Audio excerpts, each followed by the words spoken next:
जिल्हा परिषद प्रशाला मंगरूळ येथे सामाजिक वनीकरण तुळजापूरच्या वतीने नैसर्गिक रंग कार्यशाळा संपन्न. सामाजिक वनीकरण विभाग तुळजापूर यांच्या वतीने जिल्हा परिषद प्रशाला मंगरूळ येथे नैसर्गिक रंग कार्यशाळा संपन्न झाली.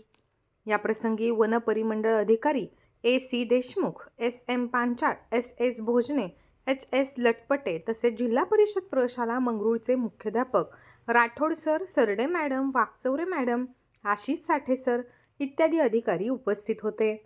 या प्रसंगी वनीकरण विभाग तुळजापूरचे वन परिमंडळ अधिकारी AC देशमुख यांनी विद्यार्थ्यांना मार्गदर्शन केले. जर आपण या चॅनलला नवीन असाल तर टाइम्स 45 न्यूज मराठी चॅनलला जरूर सबस्क्राईब करा, लाईक करा, शेअर करा व कमेंट देखील करा.